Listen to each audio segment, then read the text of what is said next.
मामा मुझे भूख लगी है। बिस्मिल्लाहिर्रहमानिर्रहीम। अस्सलाम वालेकुम। क्या हाल है व्यूअर्स? उम्मीद करती हूँ कि आप सब खैरियत से होंगे। आज मैं अपने किचन में बना रही हूँ आलू की कतलियाँ, जो कि बहुत ही मज़ेदार बनती हैं। तो चलें देखें ये रेसिपी मेरी, ये मैं कैसे बना रही हूँ।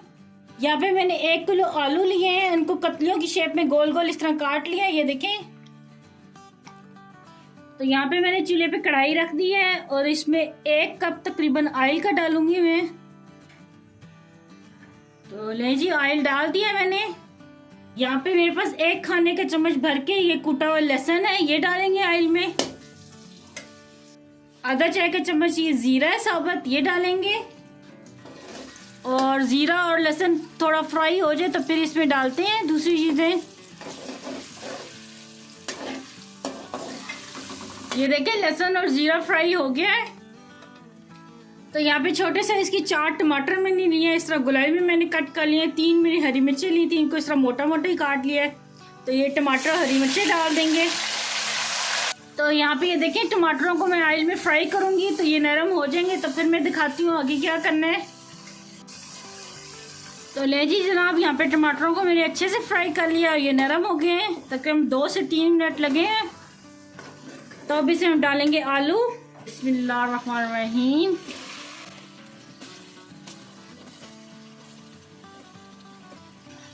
चलिए अब आलूओं को भी फ्राई करेंगे तकरीबन 2 मिनट के लिए। ये देखिए आलूओं को फ्राई करते हुए तकरीबन 2 से 3 मिनट हो गए हैं। आलू अच्छे से फ्राई हो गए हैं।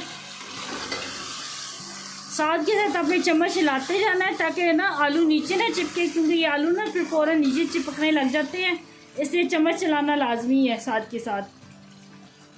तो आधा चाय का चम्मच जीरा हमने पहले डाला था तड़के के लिए, और आधा चाय का चम्मच जीरा ये मैं अब डाल रही हूँ। थोड़ा सा इसको हाथों से यूँ क्रश करूँगी तो इसकी खुशबू बहुत प्यारी आती है, इस तरह क्रश करके ना डालने से। तो ये स्टेप भी आप लोग लाजमी करना है, इससे बहुत अच्छा जायका आता है।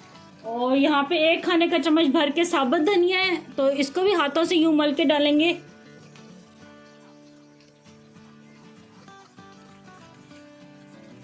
नमक डालेंगे हस्बे जायका। 1 चाय का चम्मच डालेंगे कुटी लाल मिर्च। आधा चाय का चम्मच डालेंगे काली मिर्च का पाउडर। और बस मिक्स करेंगे। इसमें बहुत ही कम मसाले जाते हैं और बहुत ही मज़े की कतलियाँ बनती हैं आलू की। और ये हम लोग ना अक्सर नाश्ते में खाते होते हैं, पराठे के साथ बहुत ही मज़ा देती हैं ये कतलियाँ। तमाम मसालों को अच्छी तरह मिक्स कर लेंगे आलूओं के साथ। और ये देखिए कितने कम मसाले गए हैं इसमें। गर्मियों में तो दिल करता था कोई हल्के फुल्के मसालों वाला सालन खाया जाए, तो ये बहुत ही हल्के मसालों वाला सालन है और बहुत ही झटपट बनने वाला है ये। तो आप लोग लाजमी ये ट्राई करना। और बस तमाम मसाले अच्छी तरह मिक्स हो गए हैं, तो अब इसमें आधा गिलास हम पानी का डालेंगे ताकि ये ना जो कतलियाँ अच्छे से गल जाएं। तो अब इनको हम 5 मिनट के लिए कवर करके रख देंगे। तो नहीं जी 5 मिनट हो गए हैं। तो ये देखिए कितने मज़ेदार से हमारी आलू की जो कतलियाँ ये तैयार हो गई हैं। तो मैं आपको सर्व करके दिखाती हूँ। ये देखिए कितनी ज़बरदस्त बनी है। बिस्मिल्लाहिर्रहमानिर्रहीम। तो लें जी थोड़ी सी हरी मिर्चें काट के डालेंगे ये बारीक। लीमू डालेंगे थोड़ा सा, आप ऊपर छिड़क लेना लीमू, लेकिन मैं अभी इस टाइम छिड़क नहीं रही क्योंकि किसी को लीमू पसंद होता है और किसी को नहीं। ले जी तैयार है बहुत ही ज़बरदस्त ये आलू की कतलियाँ। और आप भी अपने घर में लाजमी ये ट्राई करना और मुझे कमेंट में बताना कि आपको ये मेरी रेसिपी कैसी लगी। मुझे दुआ में याद रखना। अल्लाह आपका मना से हो। अल्लाह हाफिज़।